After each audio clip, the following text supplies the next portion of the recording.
Aries, welcome. It's Jeff here at Raise Your Vibration TV, and that means it's time for your weekly tarot reading. This tarot reading is going to be for November 11th all the way to November 17th. So welcome, Aries. Hope everything is doing well.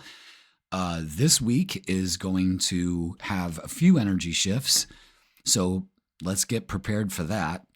And we got a full moon. That's going to be the highlight for this week and for the weekend too. So we're going to pay close attention to that. So let's talk about it. November 11th, 11/11, Venus, the planet of love, is moving into Capricorn, an earth sign. So we got a lot of things going on in earth right now.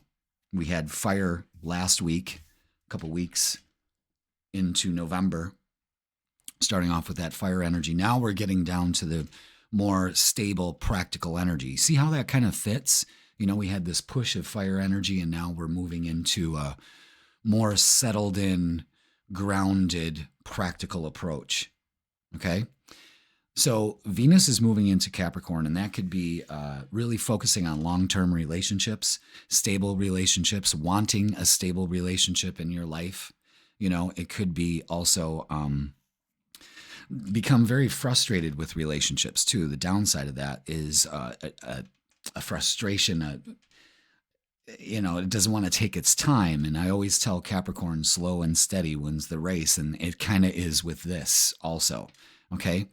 Now on November 15th, Saturn, the planet of limitations, lessons, structure of all kinds, is finally coming out of retrograde motion. It's going to be from our apparent view of the earth moving forward now. So anything that's been stalled, been put on hold, been delayed is going to start moving forward. See how this energy works? Now, Saturn, the planet of limitations and restrictions, is now moving forward. And on the same day, we have a full moon in Taurus, another earth sign. See how this is all shaping out. And this is going to be affecting your second house. And this is about values. This is about money. This is about your wealth, how you feel about yourself, more than just your money. You know, sure, it is the money house. But intrinsically, holistically, what it means is how you look at yourself. What parts of yourself that you can let go, because the full moon is shedding, bringing things to light and letting them go and taking care of them in a Taurian fashion, a practical way. How can I be more loving to myself? This, for you, Aries, is a good time to practice gratitude and to let go of limiting beliefs that hold you back from doing what you want to do. All right, so let's get the energy for this week.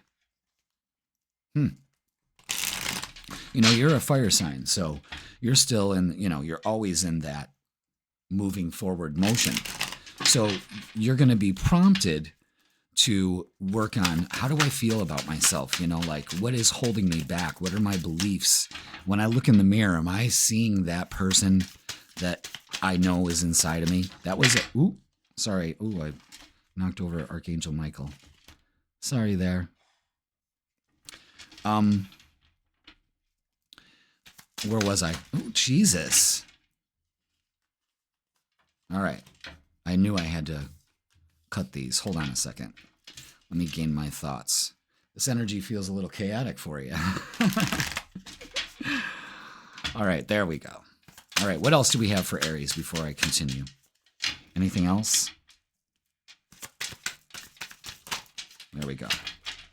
Okay. So, when, that was a big determining factor for me. Now I remember the conversation we had before the cards went nuts. Is when I looked in the mirror, am I that representation of who I want to be? And I'm closer to that than I ever was in my life now. And I'm 55. So we all have time. Life is a lesson to be learned and enjoyed and embraced. All right, let's see what we got. Okay.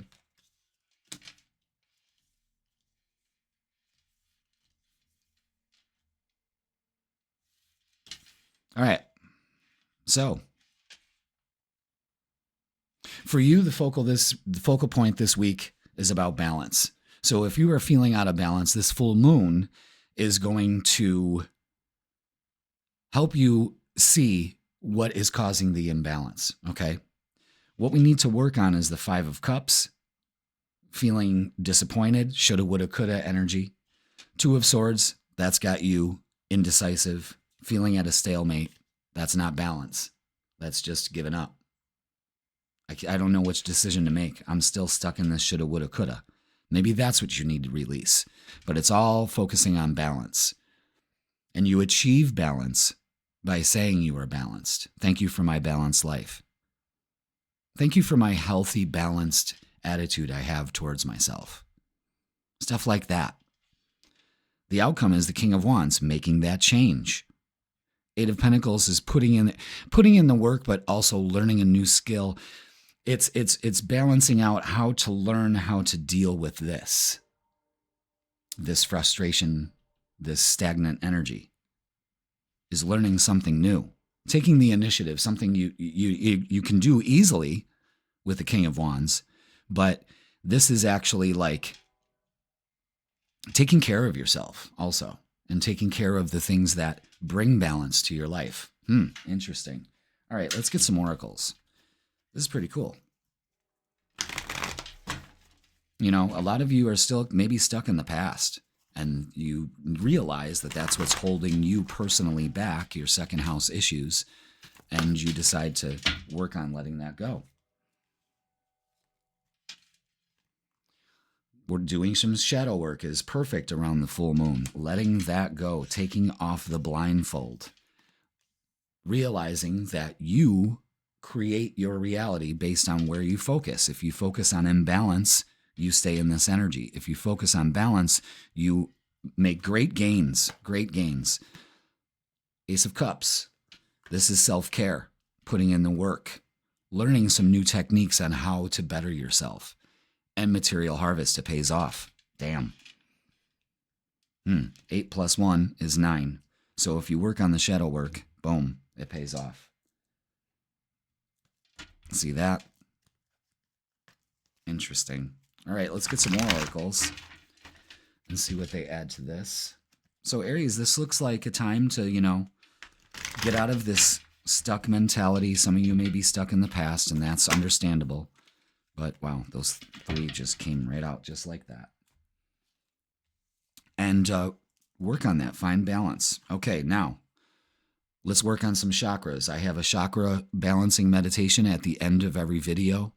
So go ahead and check that out. It'll guide you through it. Great. This could be childhood issues that you're dealing with too, and a creative block for some of you. Third eye is hold that vision. You see how the purple there, the indigo. Holding that vision in your mind, creating the reality you want, and pay attention to another ace. Well, another ace, but another 1 too, with the Ace of Wands. Gives you a new vitality that pays off. So some of you are getting out of this stuck energy and finding balance by working on these 2 chakras. If the third eye is your vision for your future and your intuition. And when you hold that vision in your mind, you can hold it in your hand. That's manifesting right here. All right, let's look at love. Could be manifesting a new love. Could be opening yourself up to that. So let's see. Let's see. What do we got for love for Aries? This one wants to come out. Those 2, I should say. What do we got for love? Anything else? Thank you. Okay. Yeah, we got the Justice card out again. So balance in your relationships of all kinds. Hold that vision in your mind about any kind of relationship, love, family, anything like that. It's putting to rest some of these negative emotions that you're still holding on to in the past. There's a huge thing about a past relationship that you need to let go of. And Queen of Pentacles is feeling secure, grounded. It's almost like Venus in that Capricorn that's happening on 11/11. Okay?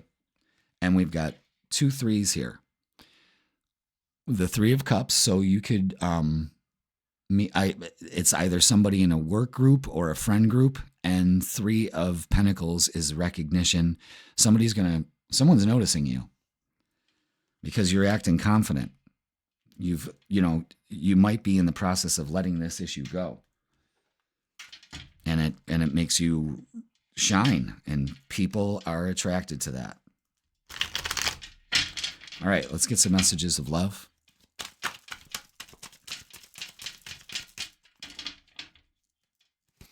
What do we got? What other messages do we need to know for Aries this week?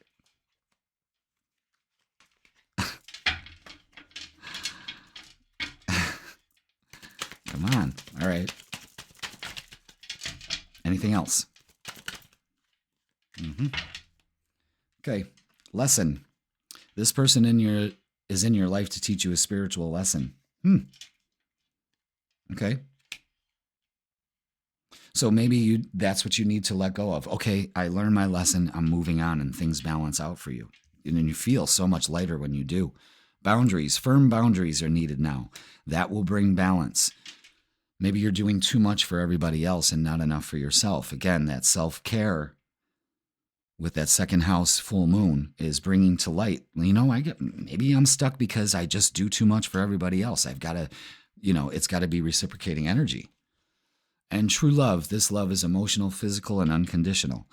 If singles, you're going to be, something at work, in a group of people. Could be friends, could be work, but I see that for some of you Aries. All right, let's get a closing message, shall we? What's the closing message for Aries for the week? There it is. Boom. Check in. Aries, when you think about whatever it is that you're pondering, take a moment to check in with how you feel about it. Do you feel lighter or heavier, excited or filled with dread? Pay attention to your inner guidance. It's always so helpful. Okay. Check in with how you feel about things. This is dragging me down. It really keeps me in a locked position. I'm letting it go. Checking in. Why do I feel so exhausted? I'm running around for everybody else and I'm not doing it for myself. Checking in with yourself. Hey, Aries, how am I feeling? What can we do? This full moon is going to bring that to light, and it will bring balance for you. So really work on that and open up to these beautiful possibilities here. Lots of aces, lots of beginnings for you. All right, Aries, that's going to do it for this week. Please like, share, comment, and subscribe. Don't forget, I am offering personal readings, 3 choices to choose from, and the link is in the description for you to go ahead and check it out. I'm going to be offering more extended times now that the season's changing, And don't forget to watch the Freakin' Weekend posted on Wednesdays to see how this energy and this weekend works out for you. All right, thank you so much for watching, Aries. Love you all. Check out that chakra meditation at the end of the video right over here, I believe, or here. Depends on which way I have it. And have a great week, and I will see you on Wednesday.